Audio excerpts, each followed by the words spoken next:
మరో 69,000 కోట్లు సమీకరణ. రాజధాని అమరావతి కోసం సిఆర్డీఏ ప్రణాళిక. ముందుకొస్తున్న జాతీయ బ్యాంకుల కన్సార్టియం. సిఆర్డీఏ ప్రధాన కార్యాలయంలో బ్యాంకర్లతో చర్చలు.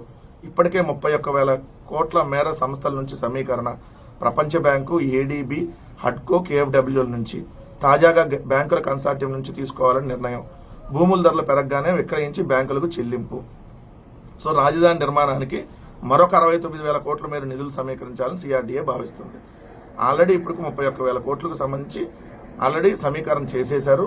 సో ఇంకొక 69,000 కోట్లు సమీకరణ చేస్తున్నారు. అంటే 31 ప్లస్ 69 అంటే 1,00,000 కోట్లు. 1,00,000 కోట్లు అమరావతికి సంబంధించి అప్పు తీసుకొని వస్తున్నాము. 1,00,000 ఎకరాలు భూములు సేకరిస్తున్నాము.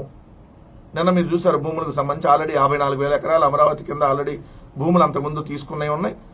సో ఇప్పుడు మళ్ళీ ఇంకొక 44,000 ఎకరాలకు తీసుకుంటున్నారు. అంటే దాదాపుగా 1,00,000 ఎకరాలు 1,00,000 ఎకరాలు 3 పంటలు పండేటటువంటి భూములు ప్లస్ 1,00,000 కోట్లు అప్పు తీసుకుని వచ్చి అమరావతి నిర్మాణాన్ని చేపట్టబోతున్నాం. ఇది ఆ వార్త కథనం. దీంట్లో చూడండి, సమీకరణ అంట. అదే జగన్మోహన్ రెడ్డి గారు 1,000 కోట్లు అప్పు తెస్తే అప్పుల కోసం ఎగబడ్డారు. అప్పుల కోసం ఆర్థిక మంత్రి అందరి చుట్టూ తిరుగుతున్నాడు. అసలు 1,000 కోట్లు కూడా అప్పు పుట్టట్లేదా, అప్పులు రావట్లేదా, 1,000 కోట్లు అప్పు ఎలా చేస్తారని రాశారు. ఇప్పుడు అమరావతి పేరుతో ఒక రాష్ట్ర రియల్ ఎస్టేట్ రాజధాని కోసం 1,00,000 ఎకరాల భూములు, 3 పంటలు పండేటటువంటి భూముల్ని తీసుకొని ఇంకొక 1,00,000 కోట్ల రూపాయలు అప్పులు చేసి రాజధాని నిర్మాణం చేపడతారండి. సెల్ఫ్ సస్టైన్డ్ క్యాపిటల్ అన్నారు కదా, దానంతరకు అదే అక్కడ అభివృద్ధి చెందిద్ది అన్నారు కదా. మరి 1,00,000 కోట్లు అప్పు తెస్తే 1,00,000 కోట్లు వడ్డీ ఎంత కట్టాలి? ఇంకొక 1,00,000 నుంచి 2,00,000 కోట్లు అయింది కదా 10-15 నెలల్లో తిరిగి చెల్లించేటప్పటికి. అంటే 3,00,000 కోట్లు అప్పులు అసలు వడ్డీలు కలిపి చెల్లించాలంటే రాష్ట్ర ప్రభుత్వం. మరి 3,00,000 కోట్ల ఆదాయం ఎప్పుడు వస్తుంది అమరావతి నుంచి? ఎన్ని భూములు అమ్మితే వస్తుంది? మీరే చెబుతున్నారు 2,000 ఎకరాల కంటే భూములు లేవని. ఎవరికంటే కంపెనీలు వాళ్ళందరికి ఇచ్చేస్తారంట, దారాదత్తం చేసేస్తారంట. అసలు అమరావతి అనేది నిజంగా ఆంధ్రప్రదేశ్ రాష్ట్ర ప్రజలకి ఉపయోగపడే విధంగా ఉందా? కేవలం చంద్రబాబు నాయుడు గారు తన వాళ్ళకే ఉపయోగపడే విధంగా ఉందా? ఆంధ్రప్రదేశ్ భవిష్యత్తుకి నిజంగా ఈ అమరావతి ప్రమాదకరంగా ఏర్పడుతుందా అనేది ఇప్పుడు వీళ్ళు రాసేటటువంటిది, వీళ్ళు చేస్తున్నటువంటి తీరు చూస్తూ ఉంటే నిజంగా కూడా అనుమానాలు కలుగుతా ఉన్నాయి కదా. 1,00,000 ఎకరాల భూములు ఏందండి, 3 పంటలు పండే భూములు. ఒక రాష్ట్రంలో 1,00,000 ఎకరాలు బీడు భూములుగా మారటం అని అంటే, 1,00,000 ఎకరాలు సాగు కోల్పోవటం అంటే, ఒకే ప్రాంతంలో 1,00,000 ఎకరాలు సాగు కోల్పోవటం అంటే పర్యావరణం.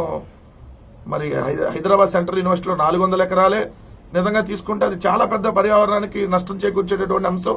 డెఫినెట్లీ దాన్ని అందరం వ్యతిరేకించాం, మీరు కాదు అందరం వ్యతిరేకించాం. సో రిషికొండలో 9 ఎకరాల్లో ప్రభుత్వం బిల్డింగ్లు కట్టి మళ్ళీ అక్కడ 2,00,000 మొక్కలు నాటింది అదనంగా. జగన్మోహన్ రెడ్డి గారి ప్రభుత్వం పర్యావరణం దెబ్బతినకుండా ఏదైతే అక్కడ బిల్డింగ్లు కట్టారు కాబట్టి అక్కడ ఏదైతే పోయినటువంటి మొక్కల స్థానంలో కొత్తగా 2,00,000 మొక్కలు నాటారు. కానీ ఇక్కడ చూడండి ఎంత దారుణం. ఆంధ్రప్రదేశ్లో ఎలాంటి పరిస్థితులు ఉన్నాయి, పర్యావరణాన్ని ఎంత ఘోరంగా దెబ్బతీస్తున్నారు, రాష్ట్ర ప్రభుత్వం మీద ఎలా భారం వేస్తా ఉన్నారు, రాష్ట్ర ప్రజానికం నెత్తిన ఈ అప్పుల గుదిబండి ఎలా పెడుతున్నారంటానికి ఇది కూడా ఒక నిదర్శనం. ఒకటి ఆంధ్రజ్యోతిలో వచ్చినటువంటి వార్త, మైనింగ్ డాన్. మొన్నటిదాకా చిన్న సాఫ్ట్వేర్ కంపెనీ ఓనర్ నేడు గనుల శాఖలో రాజాదిరాజులాగా హల్చల్ చేస్తా ఉన్నాడు. ఆయన పేరు అజయ్. కన్ను పడిందంటే ఏదో కంపెనీకి మూడినట్లే. ముందు విజిలెన్స్ దాడులు, ఆపై సెటిల్మెంట్లు, కంపెనీలో వాటా, లాభాల్లో వాటా మొత్తంగానే హస్తగతం. వీటిలో ఏది కోరితే చేయాల్సిందే, లేదంటే కంపెనీ మూసుకోవాల్సిందే. ఉత్తరాంధ్రలో పెద్దల పేరుతోనే నయా దందా. విషయం తెలిసి ముఖ్యమంత్రి సీరియస్, నవ్వొద్దు. విషయం తెలిసి ముఖ్యమంత్రి సీరియస్ అయినా అదే దూకుడు, మళ్ళీ నవ్వొద్దు మీరు. వేరే దారిలో డీలింగ్స్. రేపు 64 కంపెనీలపై విజిలెన్స్ రివిజన్ కేసులు విచారణ. ఇది తెలుగుదేశం పార్టీ అఫీషియల్ ఆంధ్రజ్యోతి పత్రికలో వచ్చింది. అంటే ఈ రాష్ట్రంలో ఏ విధంగా మైనింగ్ మాఫియా విచ్చలవిడిగా చేస్తా ఉంది. ఆ మైనింగ్ మాఫియాను కూడా ప్రభుత్వంలో ఉన్నటువంటి పెద్దల కనుసన్నల్లో ఏ విధంగా ఎవరో చిన్న సాఫ్ట్వేర్ కంపెనీని రన్ చేసే ఓనర్ ఈరోజు ఆంధ్రప్రదేశ్ వచ్చి ఏ విధంగా డీల్ చేస్తా ఉన్నాడని అదే పత్రిక రాసింది. మేము ముందు నుంచి చెప్తుంది అదే కదా. ఈ 10 నెలల కాలంలో ఎక్కడా జరిగినటువంటి ఘోరాలు, ఎప్పుడూ జరిగినటువంటి అన్యాయాలు, అక్రమాలు ఈ కూటమి ప్రభుత్వంలో జరిగినాయని రోజు మొత్తుకుంటుంది అదే. ఈరోజు ఆంధ్రజ్యోతి మరి ఆయన్ని బ్లాక్మెయిల్ చేసి డబ్బులు వసూలు చేయడానికి రాశారు అజయ్ని, ఏదో తెలియదు కానీ ఒక వార్త అయితే రాశారు. దానికి మళ్ళీ ముఖ్యమంత్రి గారికి తెలిసి సీరియస్ అయ్యాడంట. సీరియస్ అవటం ఏంటి? అంటే ముఖ్యమంత్రి గారు సీరియస్ అయితే అయిపోద్దా? ఇలా లాక్కున్న వాళ్ళ మీద కేసులు పెట్టి కదా అరెస్ట్ చేయాల్సింది. ముఖ్యమంత్రి సీరియస్ అవటం ఏంటి? రాధాకృష్ణ గారు ముఖ్యమంత్రి సీరియస్ అయిపోయిందా? విషయం తెలుసుకొని ముఖ్యమంత్రి సీరియస్ అయ్యాడు, వదిలేశారు. కానీ మళ్ళీ అదే దూకుడు ప్రదర్శిస్తున్నా అంటే అడ్డదారిలో డీలింగ్లు చేస్తున్నారంట. మరి ఇప్పటికైనా కేసు పెట్టి బొక్కలు వేస్తారా? వేయరు. ఎందుకంటే మీరే రాస్తారు శానా ముదురు సానా సతీష్ అని. శానా ముదురుకి శానా పెద్ద రాజ్యసభ పదవి ఇచ్చారు, అదే సానా సతీష్ గారికి. మీరు రాసిన వార్త కదా, శానా ముదురు అసాంఘిక శక్తిగా తయారయ్యాడు, రాజ్యాంగేతర శక్తిగా తయారయ్యాడని మీరే రాశారు పత్రికల్లో, నో చర్యలో. మరి ఇప్పుడు అడ్డదారిలో ఈ విధంగా మైనింగ్ కంపెనీలన్నింటినీ బెదిరించి మైనింగ్ డాన్ అని మీరే రాసినప్పుడు డాన్ మీద కేసులు పెట్టరా? ముఖ్యమంత్రి డాన్ పిలిచి మందలిస్తాడా?